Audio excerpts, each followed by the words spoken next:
Anda kembali menyaksikan Sapa Jember, dan bagi Anda yang baru bergabung, kami tengah membahas penguatan mitigasi bencana di Kabupaten Jember bersama dengan Kepala BPBD Jember. Masih semangat ya Pak Indra? Semangat, salam tangguh. Salam tangguh. Pak Indra, kita tahu penanganan bencana ini walaupun memang BPBD bertanggung jawab, tetapi kapasitasnya kan tentu terbatas. Ya. Nah, untuk peran dari masyarakat apa yang menjadi paling penting untuk bisa dilakukan?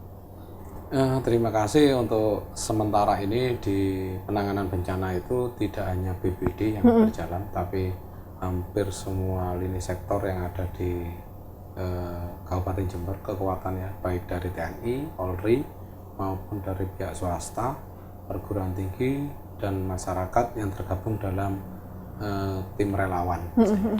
Dan terus terang di Jember ini untuk peran masyarakat itu sangat dibutuhkan sekali, terutama di mitigasi ya. Kesadaran masyarakat atau kepedulian masyarakat terhadap lingkungannya ini sangat diperlukan, sangat menentukan kondisi terjadinya bencana secara tergantung skalanya. Bencana tidak bisa dihindari. Bencana itu ada dua, mungkin bencana karena alam dan bencana non alam.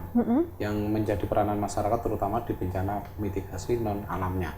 Kepedulian masyarakat itu menjadi hal faktor utama di non alamnya. Kalau masyarakatnya tidak peduli dengan lingkungannya, dengan ekosistemnya, insya Allah bencana pasti akan terjadi, baik itu skala kecil maupun skala besar.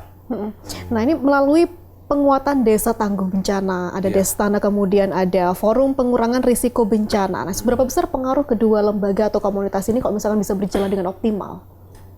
Untuk ini yang saya sampaikan tadi, untuk relawan biasanya tergabung dalam forum ini ya, forum juga. Dan alhamdulillah di tahun ini harusnya sudah ada pembentukan panitiaan baru ya.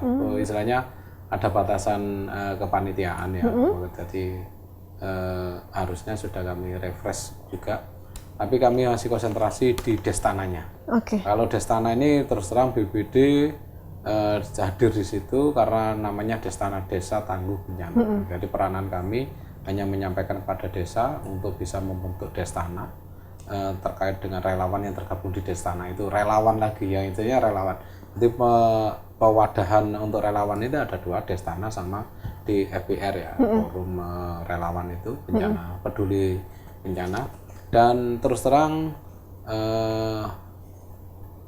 ini bisa kami lakukan apabila mendapatkan support dari terutama yang ada di wilayah ya, desa maupun di kecamatan. Untuk Destana ini kami sudah terbentuk 100 sekian ya, lupa saya 100 sekian desa dari 200 sekian, lebih dari 50%. Itu yang aktif ya Pak? Aktifnya ya kalau kami belum evaluasi aktif total ya, cuma sementara yang sering terjadi di lokasi atau wilayah yang rawannya sering terjadi bencana kayak Temurrejo, Kaliwates kota, itu juga aktif sekali.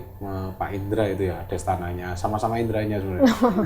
Jadi itu aktif sekali, termasuk yang kemarin longsor yang di sungai mana itu, Argopuro ya, kok Argopuro, di perempatan perumahan Argopuro itu, sungai apa itu namanya, itu menjadi kewenangan provinsi. Dengan Destana peran aktif, membantu sekali dan sukarela membantu tanpa memperdulikan imbalan atau iming-iming lainnya. Benar-benar kemanusiaan. Kira-kira berapa orang sih Pak idealnya untuk bisa menanggulangi tingkat kerawanan di Jember? Untuk tergabung dalam Destana. Nah, Destana ini kami tidak menentukan berapa banyaknya. Ya, idealnya sebenarnya minimal 8 sampai 30 orang yang tergabung di Destana. Semakin banyak ya semakin bagus, tapi tergantung pembagian pengurusannya di masing-masing. Kalau semakin banyak tapi tidak efektif ya percuma juga ya. Ya lebih baik sedikit tapi efektif intinya itu. Tapi bukan berarti sedikit kita memperkecil anggotaan Destana, tapi normalnya antara 8 sampai 30 orang yang tergabung Destana. Nah, kami sudah melakukan salah satunya program BPBD, kami sinergi, salah satunya memberikan bantuan alat ya, termasuk gergaji mesin ke beberapa Destana. Belum mampu semuanya sih, cuma bukan diberikan tapi dipinjami istilahnya. Nah, ini bicara soal sarana, kondisi early warning system utamanya saat banjir dan longsor ini gimana Pak saat ini? Kalau kita untuk alat IWS-nya yang ada itu sementara kami dari BMKG alatnya terkhusus untuk geologi gempa dulu. Jadi untuk gempa bumi ya, untuk bukan untuk bencana geologi, jadi gempa bumi itu alatnya dari BMKG. Kita untuk early warning systemnya untuk banjir kita masih belum mempunyai tersendiri, karena banjir itu harusnya alatnya berbeda dengan tsunami dan gempa bumi. Yang ada gempa bumi dan tsunami itu pun dari BMKG. Nah, sementara ini kita menggunakan alat media elektronik yang sudah ada, yang istilahnya sederhana tapi bisa efektif juga, terutama dengan media sosial ya, WA grup itu kami bentuk. Di situ teman-teman hidrometeorologi, grup relawan itu ada. Jadi saling memberikan informasi setiap hari, setiap detiknya. Makanya di WA saya itu kadang penuh penuh dengan updatean dari teman-teman. Kami sangat bersyukur sekali. Terutama kalau hujan di puncak hulu sungai Panti, hulu sungai Jompo itu menyampaikan kondisi curah hujan tinggi, debit air naik. Itu salah satu informasi yang sangat kami butuhkan.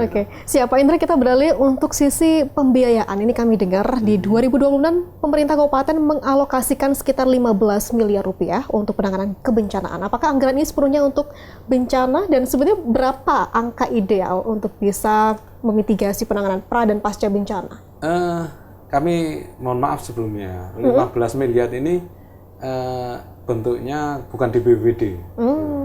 Jadi yang pasti 15 miliar ini masuk di BTT. BTT itu sifatnya melekat di BPKA, di Badan Keuangan, bukan di BPBD. Jadi kalau ada terjadi darurat, itu anggaran yang bisa diunduh ya, yang bisa dipakai untuk penanganan darurat bencana. Tapi kalau di anggaran BPBD sendiri, ya kami cuma operasional aja yang ada, dan beberapa program kegiatan, terutama di mitigasi kami sampaikan di sini sangat diperlukan. Dan kami terus terang selama ini bekerja juga bersinergi dengan BPBD provinsi, BNPB pusat juga semakin bersinergi, termasuk kayak kejadian di bencana Kabupaten Lumajang. Itu dari provinsi menyampaikan tolong di koordinator bantuan jangan sampai terburu-buru memberikan bantuan, biar tidak terjadi chaos baru, penumpukan bantuan dan jadi permasalahan baru di pihak BPBD Lumajang. Kemarin itu koordinasi seperti itu, akhirnya kami tidak terburu-buru untuk segera berbondong-bondong membantu seperti tahun-tahun 2021 ya yang terjadi di Lumajang. Jadi sudah bagus komunikasinya, tapi untuk anggaran kebencanaan yang pasti mungkin 15 miliar itu ada di BTT-nya. Siap. Pak Indra, ini terkait dengan peraturan daerah, ini Jember memang belum ada ya perda khusus untuk penanggulangan bencana. Nah, ini disebut-sebut ini sebagai hambatan untuk mitigasi kebencanaan. Kalau hambatan tidak juga sih, misalnya. Kalau hambatan berarti mitigasi, kami mohon maaf, kami tidak bisa melakukan mitigasi gitu. Tapi ya sedikit terkendala. Urgensinya kalau menurut Pak Indra? Saya kira selama tidak terjadi bencana besar ya tidak menjadi begitu permasalahan besar ya. Tapi kalau saya khawatirkan terjadi bencana besar sangat urgen sekali. Untuk peraturan tapi daerah. Perda ditentukan nunggu bencana besar baru perdanya. Nah, itu yang harus disiapkan jauh-jauh hari dari sekarang ya, Pak. Disiapkan jauh-jauh hari biar kita bekerjanya sebagai penanganan bencana itu punya landasan hukum yang sudah jelas dan kuat. Seperti itu. Pak Indra, ini masih banyak yang ingin kami tanyakan, tapi durasi membatasi. Mudah-mudahan apa yang diharapkan, kolaborasi nyata ini bisa menjadi hal baik untuk masyarakat ya. Mitigasi penguatan ini bisa terhandle dengan baik, dikendalikan dengan baik. Terima kasih sudah hadir di Sapa Jember. Selamat bertugas kembali. Ya, terima kasih. Dan saudara, itu tadi perbincangan kami bersama dengan Kepala BPBD Jember. Kita tahu banjir yang terus berulang di Jember adalah pengingat keras bahwa mitigasi bencana bukan lagi pilihan tetapi sebuah keharusan.